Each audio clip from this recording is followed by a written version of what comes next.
Et on poursuit la matinée avec eh bien, la séquence suivante intitulée Numériser la production en enjeu à portée de main. Et j'ai le plaisir d'appeler Marion Crétenay, chef de projet transformation numérique au sein d'ENE, entreprise et numérique, et David Moriot, directeur général d'AGCEI. Vous pouvez les applaudir. Merci de me rejoindre. Alors, Marion Crétenay, j'en profite eh bien, pour vous présenter le temps que vous me rejoigniez.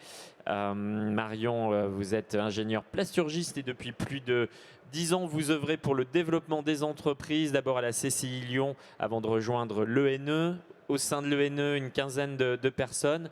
Vous êtes responsable industrie du futur. Cette association, depuis 20 ans, a été fondée à l'initiative des chambres consulaires patronales et donc est une association qui bénéficie d'une gouvernance de chefs d'entreprise pour des actions au service des chefs d'entreprise pour accompagner les TPE et les PME sur les usages numériques dans des objectifs de compétitivité et d'innovation. Alors, votre axe, c'est voilà, l'évaluation des besoins et des solutions. Et puis aussi, vous êtes l'opérateur des aides numériques de la région. La question que je vous pose et à laquelle vous allez répondre, c'est quelles briques logicielles pour quels enjeux? Et tout d'abord, quels sont vos moyens d'action à l'ENE? Bonjour à tous. Merci Pierre. Donc oui, effectivement, à l'ENE, nous accompagnons les entreprises, les PME industrielles depuis 20 ans pour vous aider à définir correctement vos besoins en toute neutralité vis-à-vis de l'offre de service qui est assez conséquente. Et toute l'idée, c'est effectivement de correctement définir vos besoins pour trouver des solutions adaptées. Depuis ce matin, on a parlé de l'organisation, on a parlé du Lean, on a parlé de la robotisation. Évidemment, la brique numérique vient soutenir tous ces efforts d'organisation pour assurer la compétitivité de nos entreprises. À l'ENE, on a trois grandes missions de service public, à savoir tout le décryptage des usages numériques dont vont avoir besoin les entreprises, la brique d'action via l'accompagnement, comme l'a précisé Pierre, par des financements publics pour mettre en œuvre vos solutions logicielles en entreprise. Et puis, comme on a un axe très tourné sur l'usage, le numérique n'est qu'un moyen de répondre à vos enjeux. On organise aussi pas mal de réunions, on anime des clubs et des communautés tournées usage pour que les entreprises puissent partager entre pairs leurs bonnes pratiques et leurs retours d'expérience. Donc notre terrain de jeu, c'est la région, bien évidemment. On est une petite vingtaine de collaborateurs et on s'appuie sur tout l'écosystème et sur le réseau de conseillers, que ce soit les chambres consulaires ou la région avec Auvergne-Rhône-Alpes Entreprises, avec lesquelles on travaille main dans la main. On accompagne plus de 1000 projets par an et l'année dernière, en 2022, on a accompagné 180 projets de transformation numérique des industries. Et cette année, on va dépasser les 200 projets. Alors, le sujet qui nous réunit ce matin, c'est bien évidemment la numérisation de l'atelier de production. Derrière cet objectif, évidemment, des enjeux qui sont très importants pour les entreprises, avec cette notion, et on l'a vu avec le témoignage d'Anthony Trévisan de Botiplast, l'idée d'avoir la production la plus agile possible. Et ça passe évidemment par la mise en œuvre d'un certain nombre d'actions d'organisation et aussi la mise en place d'outils numériques qui permettent de gérer ces flux de données, d'avoir la donnée disponible et fiable au bon moment pour pouvoir piloter sa production, prendre les bonnes décisions, etc. Il y a un enjeu qui est important aussi dans les PME, c'est tout l'aspect planification, ordonnancement, qui permet bien évidemment d'être plus performant dans son outil de production. Il y a aussi cette idée d'avoir une information qui remonte, si ce n'est en temps réel, en tout cas à une fréquence bien supérieure à ce que vous apportez un ERP. Déjà, toutes les PME ne sont pas équipées d'un ERP. Et de toute façon, quand on a un ERP, on n'a pas forcément la visibilité sur ce qui se passe entre l'émission d'un ordre de fabrication et tout son passage sur l'atelier de fabrication. Et c'est un peu la boîte noire entre l'émission de l'OF et la sortie du produit et le passage aux expéditions. Et ça va être tout l'enjeu de trouver des solutions adaptées pour avoir une meilleure visibilité et une information qui soit disponible, partagée en interne avec les salariés dans un objectif de suivi de la performance et aussi potentiellement communicable aux clients par rapport à des engagements, à des délais de livraison, etc. Pouvoir renseigner le client où en est sa production et est-ce qu'on respecte bien nos engagements. Il y a aussi l'idée du zéro papier, évidemment, qui est de plus en plus prégnante, pour plein de raisons. Parce que le papier, forcément, derrière, il y a de multiples ressaisies, parce que ne serait-ce que sur un outil à minima de gestion comptable, on est quand même bien obligé de retracer dans un outil informatique un certain nombre de données. Donc, qui dit papier dit forcément ressaisie derrière dans un système informatique. Le papier, ça se perd, on ne sait pas où il est rangé, dans l'atelier, etc. C'est pas terrible non plus en termes de traçabilité. Quand on a des données, par exemple, de contrôle, etc., et ça oblige à être rigoureux et le papier n'est pas l'allié de cet enjeu-là. Et aussi, chose importante qui vient concourir à cet enjeu de digitalisation, il y a cette notion aussi d'améliorer les conditions de travail, l'environnement de travail des salariés. Et aujourd'hui, c'est quelque chose qui commence à être de plus en plus différenciant par rapport à la fidélisation de ces salariés, voire le recrutement. Aussi, de proposer un environnement de travail moderne, avec des tablettes, avec un outil informatique ergonomique, facile à utiliser, etc. Et l'industrie, c'est plus Zola. Donc dans ce sens-là, le numérique vient soutenir cet enjeu-là. Donc je l'ai rapidement évoqué, le RP évidemment ne satisfait pas aux besoins d'information que l'on peut avoir au niveau de la production. Et bien souvent, dans le langage généralisé, alors après, suivant votre niveau d'information et de compétences, on est amené à y mettre un certain nombre de choses, mais on parle de MES. Le MES, c'est le Manufacturing Execution System. C'est la brique logicielle dédiée pour gérer la production. C'est normé. Derrière, il y a un référentiel ISA qui définit un certain nombre d'exigences fonctionnelles de l'outil par rapport à ça. Donc, il en existe un certain nombre sur le marché, mais ce sont potentiellement des investissements qui sont conséquents pour des PME. Avec des fois aussi un historique, une vision du responsable de production, du dirigeant ou de certains salariés qui ont pu vivre dans certaines entreprises, certaines grosses entreprises, ce type de logiciel et avec une certaine appréhension de la part des PME pour s'y lancer. Et c'est pour ça que l'angle de mon intervention aujourd'hui est de vous ouvrir au fait qu'il existe maintenant sur le marché énormément de solutions dérivées des MES. Donc déjà, les éditeurs de MES réfléchissent et proposent de plus en plus de solutions packagées pour les PME, avec évidemment un périmètre fonctionnel qui sera restreint par rapport à leur solution mère type, mais qui vont focaliser sur certaines exigences. Donc, voilà, je ne suis pas exhaustive, mais l'idée, c'est de bien définir quel est son besoin. Donc là, j'en ai cité quelques-uns. Est-ce qu'on veut travailler particulièrement sur la planification lordo, sur la gestion des ressources, sur la maintenance, sur la qualité, la traçabilité des contrôles, etc. Ça, c'est des choses qui sont très différentes, qui peuvent évidemment être couvertes. L'ensemble est couvert par un vrai MES. Par contre, il existe plein d'alternatives et plein de solutions pour couvrir une, deux ou trois fonctionnalités. Tout l'enjeu est de bien définir ce besoin-là.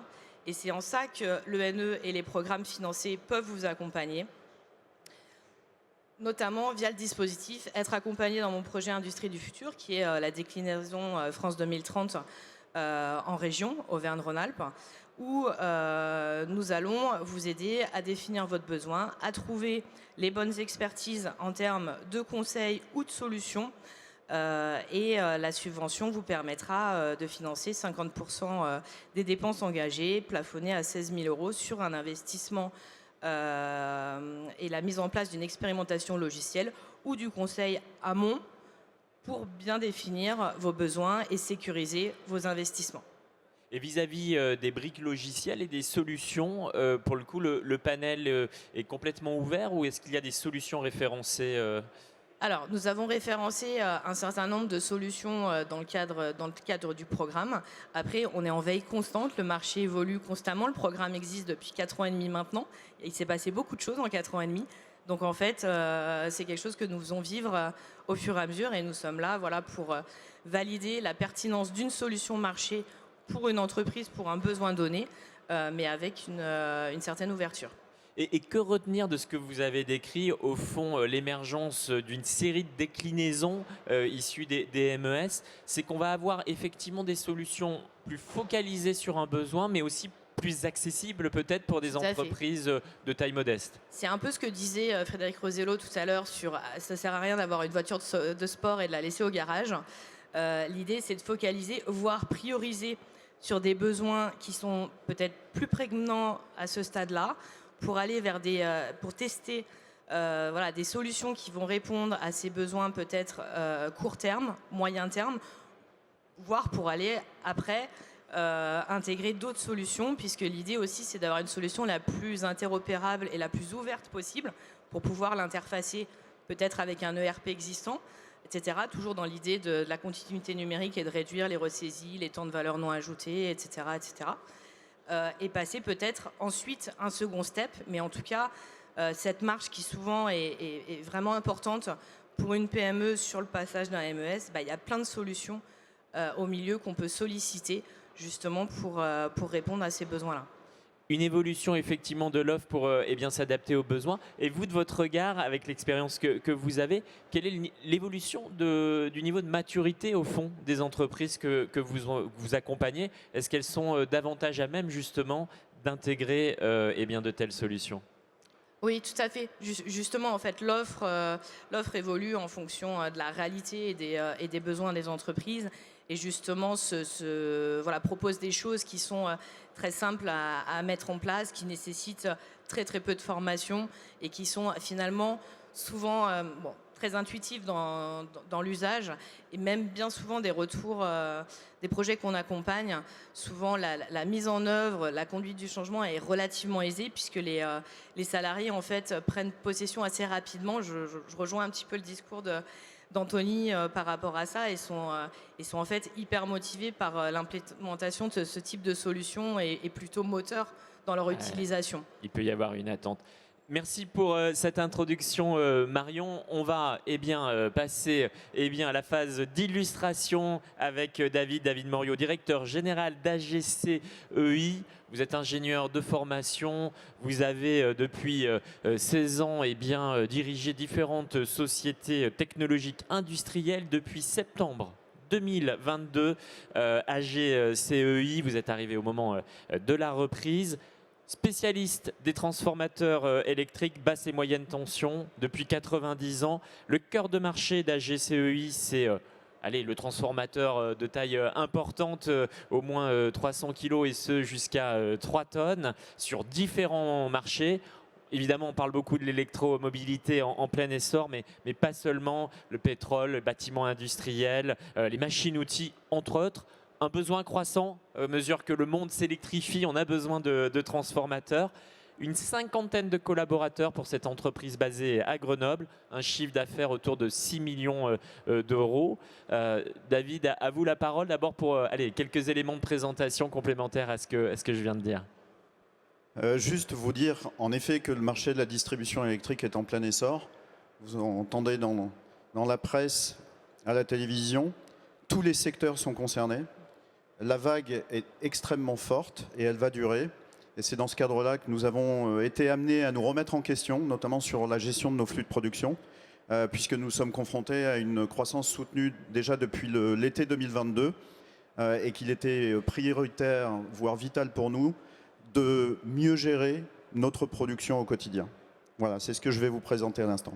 Alors, justement, donc présentation sur l'entreprise, décrivez-nous ce bel outil industriel. Alors déjà avant de commencer, précision, en effet, donc, ce projet qui va vous être présenté Oui. est sous le patronage de l'ENE, donc C'est important de le souligner. les experts du numérique des entreprises rattachés à la région Rhône-Alpes, avec le partenaire sur qui notre choix s'est porté, qui est Wipsim, société stéphanoise, et croyez-moi, pour un Lyonnais, c'est compliqué de mettre des Stéphanois sous les projecteurs. On mesure l'effort, David. On aura l'occasion d'y revenir. Alors, quelques mots déjà sur l'entreprise. C'est en effet une vieille dame. Pierre, vous précisiez que c'est 90 ans d'antériorité. C'est même plus, puisque les premières émanations de l'entreprise remontent à 1905, à l'époque où il n'y avait pas encore de cabis ni de certificat d'incorporation. Et depuis quasiment 100 ans, l'entreprise fabrique des transformateurs électriques, des selfs, des inductances et des autotransformateurs. Alors on verra quelques exemples de produits qui vous seront présentés tout à l'heure. C'est en effet des beaux bébés puisque, vous le précisiez, c'est quelques centaines de kilos, voire jusqu'à 6 tonnes. 6 tonnes donc sont des belles machines. Alors l'entreprise, aujourd'hui, c'est petite cinquantaine de collaborateurs basés en région, en périphérie grenobloise. On termine l'année à un peu plus de 6 millions d'euros, même plus proche de 7 millions d'euros, ce qui est une belle nouvelle, mais aussi une exigence pour nous vis-à-vis de nos clients. Et on a un bel outil industriel, et je vous encourage à venir nous rendre visite si vous êtes de passage à Grenoble, puisqu'on a une usine de 4 000 m², pas encore de 40 000. Ouais, c'est déjà bien. 4 000 m², qui est vraiment un bel outil industriel à visiter. Alors, notre siège social est à Grenoble. Nos clients sont très majoritairement français, mais pour autant, ils nous emmènent dans le monde entier et parfois dans les destinations les plus exotiques, puisqu'on travaille pas mal pour le marché du pétrole, oil and gas. Un des pays les plus exotiques dans lesquels nos produits sont installés, c'est l'Irak, puisqu'il y a des gros besoins. La Libye en est un autre, mais sinon, c'est Norvège, Mexique, enfin l'Asie également. Alors, depuis 1934, en effet, ça c'est la photo de l'usine qui vous est présentée, juste à titre de clin d'œil. Les produits, c'est un bel exemple, même si on n'a pas la notion des proportions sur ces photos. Donc, transformateur, autotransformateur, inductance. On est en moyenne tension, inférieure à 36 kV. Puissance, on part de 1 kVA jusqu'à 4 mégavolt-ampères, donc c'est là qu'on atteint des poids de systèmes qui franchissent plusieurs tonnes. On a des systèmes de refroidissement air, huile, eau, et ce jusqu'à 400 Hz. Voilà, ça c'est une petite photo de l'intérieur de l'usine, tout du moins sur la partie moyenne puissance. Et on va passer aux choses sérieuses. Quels étaient les enjeux? Les enjeux, tout simplement. Et pourquoi je suis ici, en fait et qu'est-ce qui nous a amené à repenser nos flux de production pour les amener vers une notion de suivi en mode flux tiré? Alors, déjà, le premier enjeu stratégique pour l'entreprise, je le mentionnais tout à l'heure, c'est la croissance. On a une croissance, on devrait terminer à 21% à fin 2023. On observe cette croissance depuis l'été 2022 et on la voit perdurer sur l'année 2024 jusqu'à horizon 2025 au moins. Après, on a moins de visibilité. Donc ça, c'était le premier enjeu. Le deuxième enjeu, c'est les difficultés de recrutement. Je ne sais pas si on a des confrères industriels dans la salle, mais c'est extrêmement compliqué de trouver des ressources qui viennent au travail, tout simplement. Oui. Et sachant que vous, votre besoin au regard de cette croissance, vous l'avez évalué en termes de recrutement annuel? C'est simple, on tourne actuellement avec un volant en moyenne de 7 à 10 intérimaires. Oui. Donc faites le calcul, c'est quasiment 40% de notre masse salariale dédiée à la production. Effectivement. Voilà. Donc, alors, c'est pas l'objet, mais on a le projet de créer un centre de formation au sein de l'entreprise pour essayer d'agréger, de faire venir des ressources et de les pérenniser. Le troisième enjeu, c'était la charge capacitaire. On est à 45%, ce qui veut dire qu'on a à peu près 5 mois de commandes. Qui sont déjà, voilà, le carnet de commandes est déjà plein, donc ça veut dire que vous ne pouvez plus recevoir, ou quand vous recevez, c'est à des délais. Exactement. Donc ça, c'était notre enjeu. Alors, si on zoome sur la partie, qu'est-ce qui nous a amené en fait à basculer, à transformer nos flux de production de manière métaphorique. Avant, imaginez un grand entonnoir, énorme entonnoir, dans lequel vous venez déverser vos ordres de fabrication en ordre désordonné. Tout arrivait, voilà, plus ou moins. Donc, tout arrive en même temps. De façon erratique. Et vous avez les commerciaux qui viennent vous voir avec des affaires qui viennent rajouter au dernier moment. Et donc le pauvre planning qui avait 2 jours d'ancienneté, il est déjà mort à la fin de la journée. Et votre téléphone sonne, qu'est-ce qu'on fait? C'est quoi qui est prioritaire? Et la pression remonte en me disant, mais qu'est-ce qui est prioritaire? Quel client servir?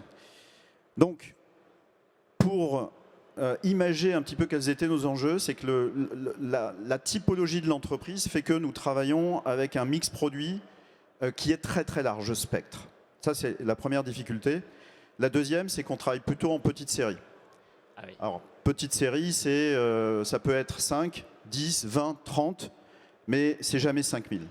Effectivement.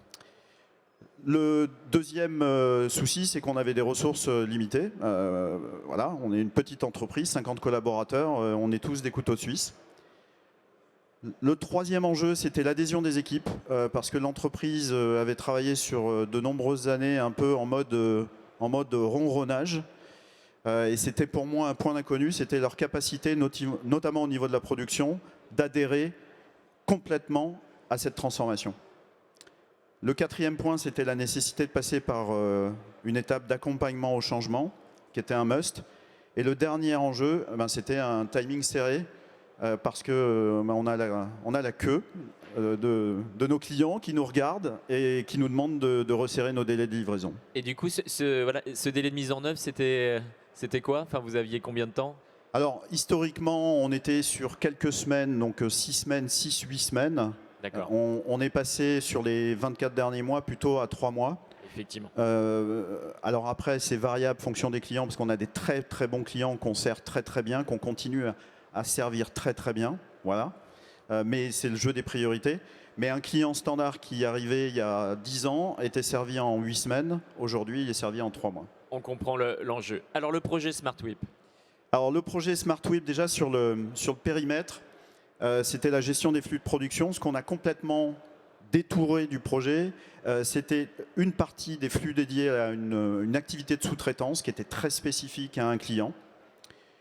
Et la deuxième partie, c'est la partie planification ordonnancement. Alors qu'on s'entende bien, l'outil permet bien évidemment de suivre vos ordres de fabrication quand ils sont rentrés en salle d'attente. Je vous l'expliquerai juste après. Ce que j'entends par là, sur la planification et l'ordonnancement, c'est toute la partie prévisionnalité d'activité sur X mois à venir. Donc ça a été sorti du projet. En termes de déploiement, je pense qu'on avait une semaine de retard. Je regarde le correspondant de Whipsim qui est là. On avait une semaine de retard sur le planning de production. On devait terminer au 21 juin, on a terminé au 28 juin. Et on est passé par 7 phases structurantes. La première, c'est l'étude de faisabilité et de cadrage de l'outil de simulation. Ça, c'est important. La solution ne vous embarque pas dans une solution si elle n'est pas faite pour vous. Ça, c'était pour moi un facteur rassurant. La deuxième étape, ça a été la formation des cadres, et de manière très ludique. Voilà, c'est un jeu qui nous explique un petit peu comment fonctionne le mode flux tiré, et de manière imagée, pour les plus anciens dans la salle, vous vous rappelez des guichets de poste où vous aviez 10 guichets et 10 files d'attente il y a 30 ans. Aujourd'hui, vous avez 10 guichets et vous avez une file d'attente. Et chaque ordre de fabrication suit un chemin particulier qui est propre à sa famille, qui va nous permettre d'optimiser un certain nombre de paramètres, et notamment les temps de traversée. Ensuite, il y a eu la phase de mise en œuvre et l'interfaçage avec l'ERP. Ce n'est pas une mince affaire, ça fait partie des points un peu hot. La phase de test, et ensuite une phase de mise en pré-production qui a duré quelques semaines avec du débugage, notamment au niveau de l'interfaçage entre l'ERP, parce que c'est jamais simple. Pour ceux qui ont implémenté des systèmes, des CRM, des ERP et compagnie, c'est jamais un long fleuve tranquille. Vous aviez quoi comme ERP? On est sur une base Obilog Procost, qui est un système qui est assez ancien, mais éprouvé, voilà, qu'on aura changé un jour ou l'autre, mais qui s'est bien comporté dans sa capacité à s'interfacer avec une solution nouvelle génération. Exactement. De type SmartWhip. Voilà, donc ça a été un planning de 6 mois. David, une question pour faire écho à notre introduction. Quel a été le chef de projet? Quelle fonction? On a parlé d'un enjeu de neutralité tout à l'heure. Alors, le chef de projet, celle qui a complètement l'idée le projet, c'est la responsable de production. D'accord.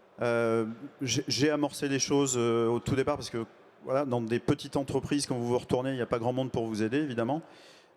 Voilà, donc on a amorcé le projet. Ensuite, la véritable leader a été la responsable de production qui s'en est vraiment super bien tirée avec la collaboration des équipes de WIPSIM qui a été exemplaire, je tiens à le préciser.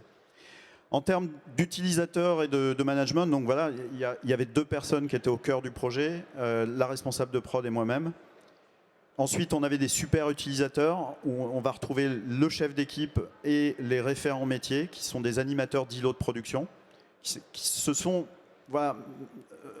révélés être de véritables courroies de distribution dans l'implémentation du projet. Et ensuite, on avait tous les chargés de production. Alors ça, c'est un exemple, alors on pourrait passer l'après-midi pour vous expliquer tout ça. C'est le tableau de pilotage de la solution. Et le principe est extrêmement simple, c'est que vous avez une salle d'attente dans laquelle vous allez retrouver vos ordres de fabrication qui sont prêts à rentrer en prod. En bas à gauche, vous avez quelques indicateurs clés qui vous donnent la température de votre flux de production. Et ensuite, vous avez au centre, au cœur, tous vos îlots de production qui sont propres à votre processus de fabrication. Donc là, on en a 8 au total, avec une représentation graphique qui vous donne un petit peu la tendance de goulot d'étranglement. Donc là, on voit par exemple, sur le premier îlot qui est la préparation, qu'on est rapidement dans le rouge puisque vous avez la petite barre rouge qui descend. Et ensuite, si vous regardez les îlots de production au centre, vous remarquez qu'on est plutôt dans le vert, donc on a une capacité de production qui est satisfaisante. Au-delà de ça, donc ça vous permet bien évidemment de rentrer dans chaque carte, de voir les petits ronds au centre qui vous indiquent si vous êtes bien conforme par rapport au timing qui avait été fixé. Donc c'est très visuel. C'est pour ça qu'on pourrait même mettre WIPSIM dans la partie management visuel comme une solution. Et sur la droite, vous avez toute une série de menus qui vous sont offerts, qui permettent d'avoir, par exemple, en haut à droite, la thermographie de votre charge sur les semaines à venir, qui est une photographie à un instant T. Vous avez également les temps moyens de traversée par îlot de production. Vous avez la distribution des temps de traversée. Vous avez le nombre de cartes finies, fonction d'un certain nombre de paramètres. Bref, la solution permet de cruncher des données et de manière imagée. Je vous dirais qu'avant, on était là avec le grand entonnoir et on était aveugle. Aujourd'hui, on s'est débarrassé de l'entonnoir et on comprend les choses. Alors le bilan, les difficultés, ensuite on parlera des bénéfices et des perspectives pour terminer. Alors les difficultés, c'est l'interfaçage entre SmartWhip et l'ERP. Il ne faut pas se leurrer, c'est jamais simple. Voilà. Même si c'est bien préparé, il y a toujours des bugs. Et là justement, alors on imagine l'implication évidemment de la société SmartWhip, mais comment vous avez fait pour l'autre côté? C'est en interne? Est-ce qu'il a fallu peut-être solliciter le fournisseur de l'ERP? Alors non, oui. Alors pardon, oui, mais d'abord ça, on s'est appuyé sur notre infogérant informatique, puisqu'il y avait au départ des notions qui étaient plus liées au réseau, et ensuite ça touchait à la donnée, donc on a sollicité les gens d'Obilog. Et les 2 partenaires ont su travailler ensemble pour nous apporter les solutions, si bien qu'on était en prod fin juin, donc le 28, le 1er septembre, sachant qu'on ferme au mois d'août, le 1er septembre, on était en full production. Ah oui. Voilà. L'autre difficulté, c'est l'adhésion plus lente que prévu pour la direction technique. Voilà, dans les PME industrielles, il y a des gens qui ont un historique de carrière avec des repères voilà, différents. Donc ça a été une difficulté sur laquelle on travaille.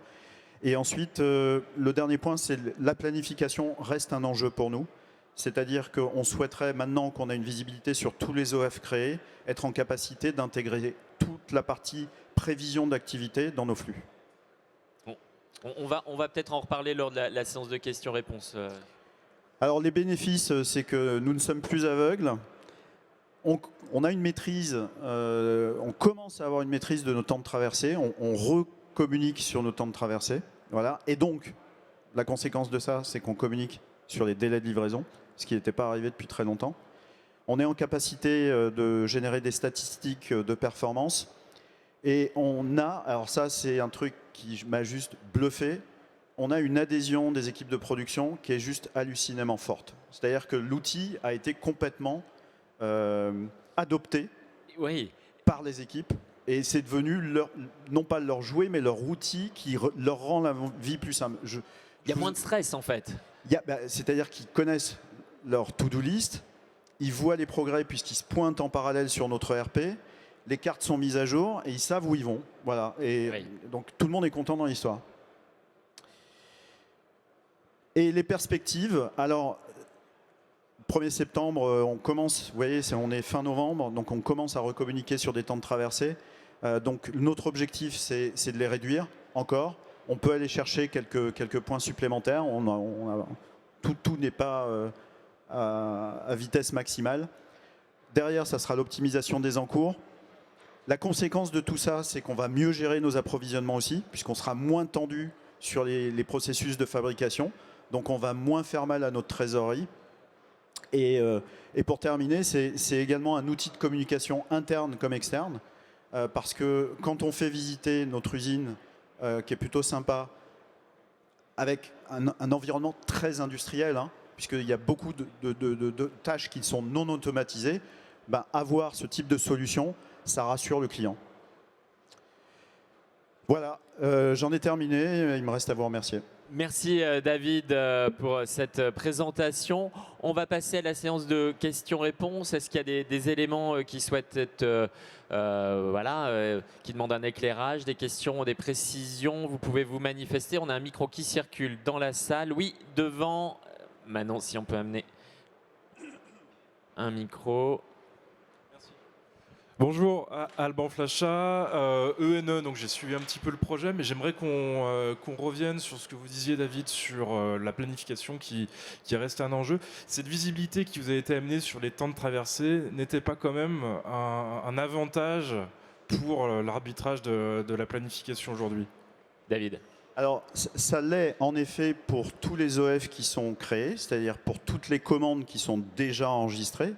Mais là où le next step pour eux, pour nous, c'est d'aller intégrer toute la partie prévision d'activité. Je m'explique. On a un certain nombre de clients qui nous envoient un prévisionnel d'activité. Il y en a 5, 7, qui nous disent, voilà, sur les X mois à venir, on va vous commander tant de systèmes à tel moment, tant de systèmes à tel moment. Mais on n'a pas les commandes. Donc tant qu'on n'a pas les commandes, on ne gère pas les appros, on ne crée pas les ordres de fabrication, etc., etc. Donc tout cela est transparent pour SmartWhip. Là où on voudrait aller, c'est pouvoir non seulement rendre visibles tous les ordres de fabrication qui sont dans la salle d'attente, tous les OF créés, et y intégrer en fait le prévisionnel d'activité pour voir quel est l'impact potentiel sur le long terme. Quand je dis long terme, c'est 6 mois, 9 mois en termes de gestion de production. Et ça, c'est pour anticiper sur quoi? Sur des investissements matériels, du recrutement? Quel serait l'intérêt? Alors c'est pour déjà mieux piloter notre activité et puis mieux anticiper. C'est également pour savoir si on embauche ou pas. Et voilà. Puisque quand on a des intérimaires, sur X intérimaires, il y en a un pourcentage qu'on souhaite garder parce qu'ils sont présents, parce qu'ils sont fiables, parce qu'ils sont là tout simplement. Exactement. Et ça, c'est ce niveau d'activité, ce pilotage de l'activité dont on a besoin pour pouvoir prendre ce type de décision. C'est très clair, David. Et du coup, j'entends que la solution peut-être ne le propose pas pour le moment. Alors, je vois qu'il y a un représentant de la société Wipsim. Peut-être vous voulez prendre la parole sur cette fonctionnalité-là. On va vous amener le micro. Qu'est-ce qu'implique la demande de David? Oui, déjà, bonjour tout le monde. Merci David pour cette présentation. Concernant la partie prévisionnelle, on peut l'intégrer, après on aura d'autres contraintes, projets et fonctionnels à prendre en question. L'idée étant que chaque fabrication est représentée par une carte. Chaque fabrication est représentée par une carte La partie prévisionnelle peut être aussi représentée par des cartes, plutôt des cartes type virtuelles qui sont amenées à être mises en œuvre à un certain temps. Donc effectivement, ce genre de concept, on peut l'intégrer. Il faudra faire attention entre qu'est-ce qui est OF ferme et du coup à réaliser, et OF virtuel qui est plutôt de la prévisionnelle pour du long terme et pour vérifier la charge de l'atelier. Voilà. Bon, en tout cas, ça sera la prochaine étape de réflexion. On a bien compris qu'il faut pas évidemment, il faut pouvoir bien distinguer les deux, évidemment, pour ne pas créer de confusion. D'autres questions, demandes de précision dans la salle? Eh bien, si ce n'est pas le cas,